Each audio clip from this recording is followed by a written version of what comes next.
Farhan to give me an opportunity to express my thoughts in the sub-theme of Iqbal's philosophical thoughts. I'm Dr. Rabia Amir from the Department of English. I have a sore throat, so probably my voice would be a little bit hoarse, but I'd try. So I'm coming here with my research paper entitled Environmental Ethics and Iqbal's Concept of Khudi and Faqr. Epistemology of an Organic Intellectual. So let's begin with in my earlier paper, which is published, I did a comparative analysis of these two sages from the opposite sides of the twain, who were 2 generations apart, Ralph Waldo Emerson and Iqbal. And in that paper, I talked about some allegations which were leveled against Iqbal. So therefore, according to that paper, episteme of self-reliance of Emerson, it became the convictions of selfhood, self-actualization, and self-realization, and it culminated into Iqbal's concept of Khudi. And these two quotes, there is a German quote of Hermann Hesse. I came across it in the last presentation presented by one of my Turkish friends.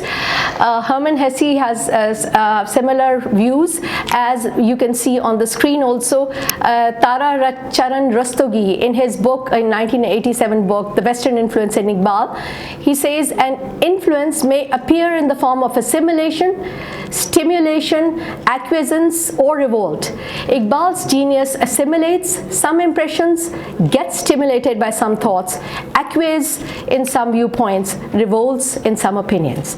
So, and similarly, he quotes Rabindranath Tagore in his book, a sign of greatness in great geniuses is their enormous capacity for boring, very often without their knowing it.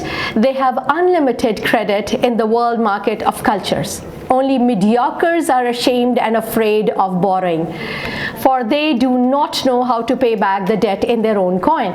So in fact, this is what we are going to talk about Iqbal, who actually was revising, and this is a prayer of the Prophet Muhammad sallallahu alaihi wasallam. He quotes in reconstruction of religious thought in Islam, his Prophet Muhammad sallallahu alaihi wasallam's constant prayer, Arani haqaiq al-ashyai kamahiya. God, grant me the ultimate understanding of the nature of things. And in Urdu's verse he says, Ahle nazar zauke nazar khoob hai lekin jo shay ki haqiqat ko na dekhe ya samjhe wo nazar kya.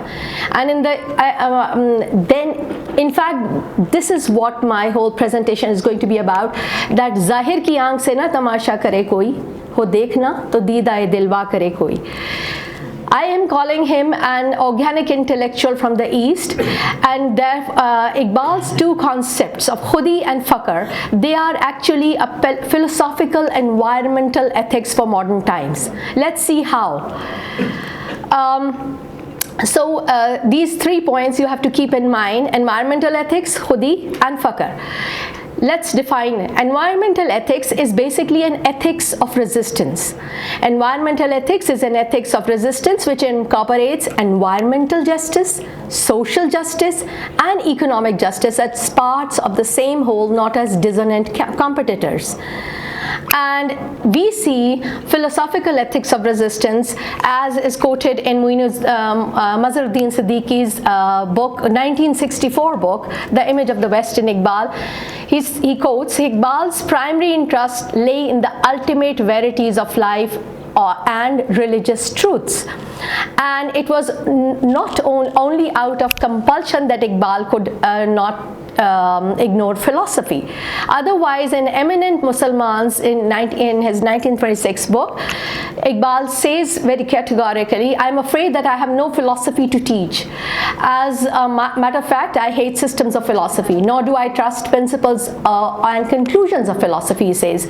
No man has condemned the human intellect more than I, that is, as applied to the ultimate realities of religion.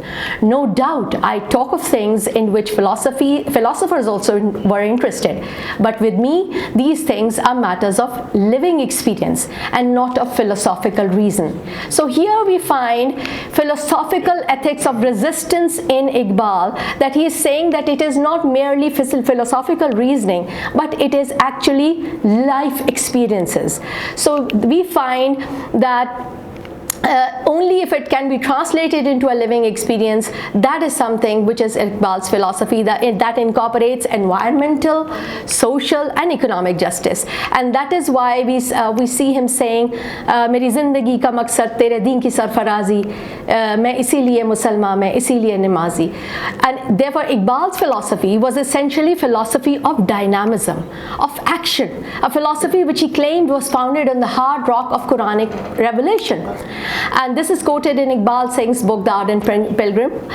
And we see him saying again, Tu Arab ho ya ajam ho, tera la ilaha illa. लुग़त गरीब जब तक कि तेरा दिल न दे गवाही. So again it is an endorsement of the same. Otherwise we find him targeting and criticizing the religious passivity and this kind of laziness, and he says तमद्दुन तसव्वुफ़ शरीयत कलाम बुताने अजम के पुजारी तमाम हकीकत खुराफात में खो गई ये उम्मत रिवायात में खो गई. And in another place he says, गला तो घोंट दिया अहले मदरसा ने तेरा, कहाँ से आए सदा ला इलाहा इल्लल्लाह. So he is basically talking about this is his philosophical resistance, and he says खुदी की मौत से पीरे हरम हुआ मजबूर के बेच खाए मुसलमान का जामा एहराम. यहाँ तक वो he is actually criticizing the religious passivity.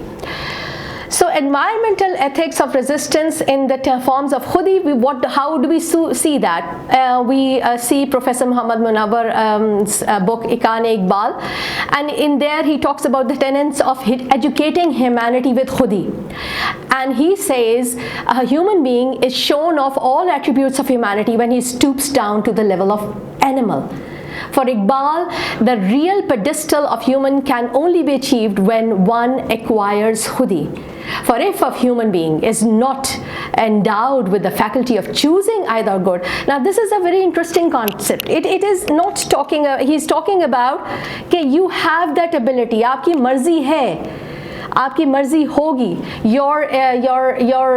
there's a will to choose from. So that is why he says, if a human being is not endowed with the faculty of choosing either good or bad and is only designed to choose well, then he is compelled to choose good, and thus is created chained in this framework. However, for Iqbal, this is no achievement. It is only after understanding what a human being is actually capable of and willfully choosing a certain course of action and putting it into practice that he actually acquires the esteemed position for being called a human being, which is only possible by realization of Khudi.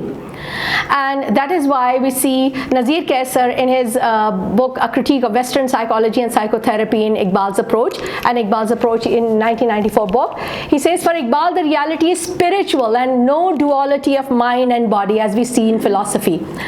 Iqbal's concept of ego and self is not bound by space and time. It is supranatural, unique, with purposiveness. Is the time up? Is the 10 minutes up? Okay. We have a few minutes for conclusion. Okay. I am just going to. Iqbal's theory of personality has 5 basic tenets. Let me just conclude with the Faqr and then. And those tenets are ishq, faith, intellect, action and Faqr. So we've talked about Khudi, his Faqr is basically what Maula Ali's Faqr, that is, Faqr is of 2 types, Faqr as a punishment and Faqr as a reward. So Faqr as a reward is not the inflicted Faqr on a human being, but rather it is adopted Faqr by a person who opens the door of self-actualization and complements his Khudi. This